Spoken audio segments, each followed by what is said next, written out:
Hi everyone, welcome back to my channel. My name is Jessica. We're here for another week of the Starry Magic quilt along, and this week we have to make two different types of blocks. So today I'm going to walk you through one of them, and then tomorrow I'll post a video for the other block. Today we're working on the Windmill Star, so let's get started. I have everything that I need cut out here, and we need to make a total of 4 of these blocks. Right now I'm going to walk you through making one of them. So first we need to make the unit that goes into the windmill, and to do that we need 4 small triangles of background and 4 small triangles of orange.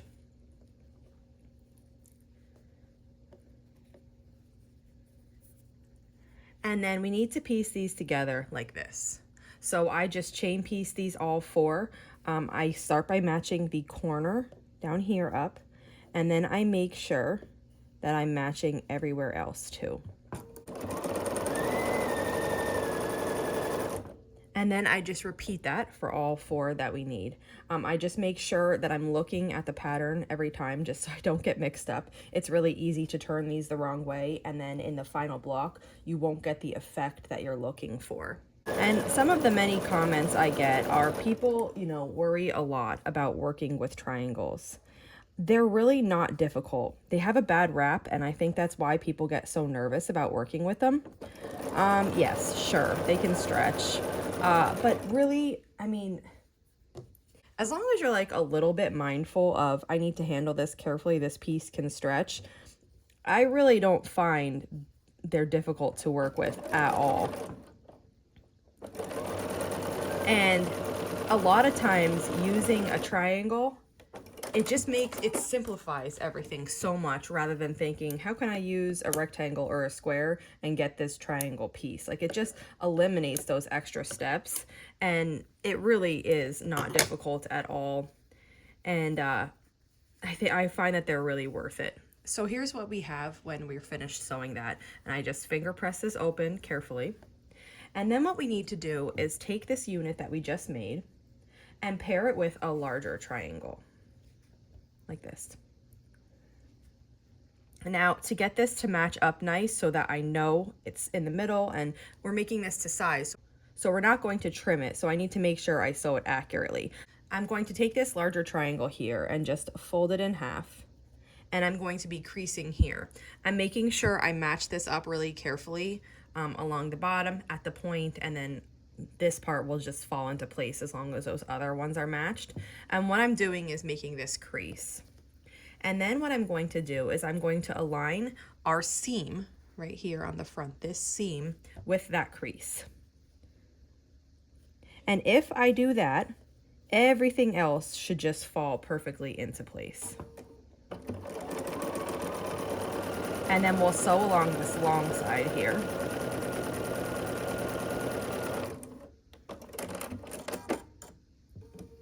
And when I open this, I'm just going to finger press it. This is what we get. Now we have just a little bit of trimming of the overhang. So we have one here, and then the final one is over here. And after we trim those pieces, this is made to size, and we're ready to use this. We need to make 4 of these total, so I'm going to work on those 3 more right now. I have all of these units made, and the next step is to make the windmill. Okay, so to do this, just refer to the pattern. If you turn one of these the wrong way, you won't have the correct effect, but this is what it is supposed to look like. Like this. And then basically I just match up the diagonals, just like if these were regular half square triangles, and I can feel them sitting correctly here on this diagonal right here. And as long as those are nested nicely, then I start sewing that together. And I'm going to repeat it for the bottom here. Just like a half square triangle, you kind of don't even need to pay attention to that other part of it right now.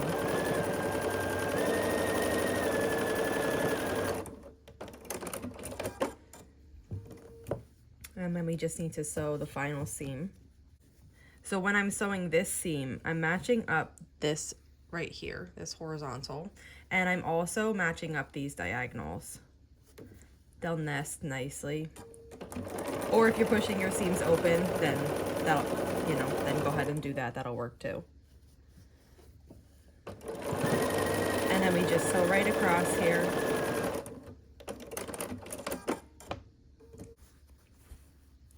And when we're finished, here is what we have. So now I'm going to set this piece aside. The next thing we have to do is make flying geese. These are going to be the same as last week and the same as every time we make flying geese in this quilt. We're using the stitch and flip method. So I'm switching to foot 34D. And we need to make, for each star, 4. And because we need 4 stars, 16 total, I'm just gonna make the 4 now to show you this first block. So I am using a scrappy background this time. I didn't have enough of this print to make this whole block. So what I did was I'm gonna do the flying geese and the corners of the star in this one. So you can really, you know, mix it up if you want, and it will still look amazing. Even if you did a different color for the corner of the stars, it will still be fantastic. Okay, and then this is just like we did last week. We're going to sew on this diagonal here. I'll just make one really quick to show you, but again, it's exactly the same as last week. And then you just trim this away, leaving about 1/4 inch behind. You can do it with the rotary cutter and the roller if you're making a lot and you want to stack them. Just finger pressing this open. And then I am going to lay the next square onto it, and we'll sew across this diagonally.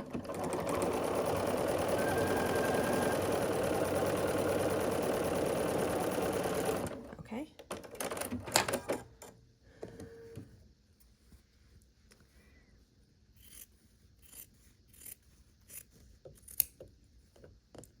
Trim that away. And finger press this open. And here is what the flying geese unit looks like. So the center of this windmill portion is orange. The flying geese are going to be black. So we need to make 4 more of these, and then we'll start to assemble our block. So I have all the flying geese made that we need for this block, and I'm going to start a block assembly. So I like to do this vertically. So I have the first 2 pieces in the first column and the second column of the blocks. And I'm just going to start sewing this together.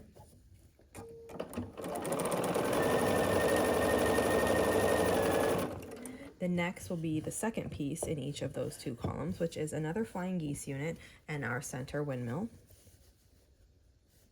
For this one, you want this, the ideal, I should say, is to have this line here match perfectly with the point of your star.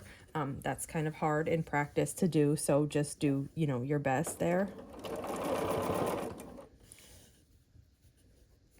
You can kind of feel with your fingers if it's in line correctly, and then just feed it through. I don't think mine's gonna be perfect, but it's gonna be close. And then the final piece is the corner and another flying geese unit.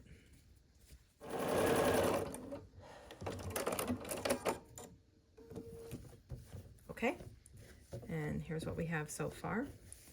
And then we're going to just attach the final side here. So I need another corner, and that's going to go here on the other side of my flying geese unit.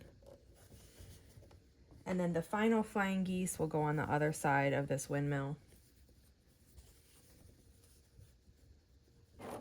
And then the last piece is another corner here.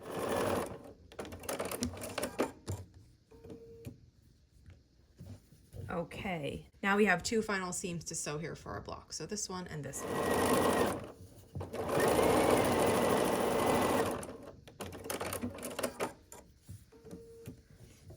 And then here is what our windmill star looks like.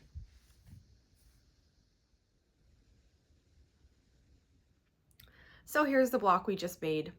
If you have any questions on this block or on the Starry Magic quilt or quilt along, just let me know. And if not, I will see you back here tomorrow, and I'll be showing you the next block that we're making for the Starry Magic quilt along then. Thanks for following along.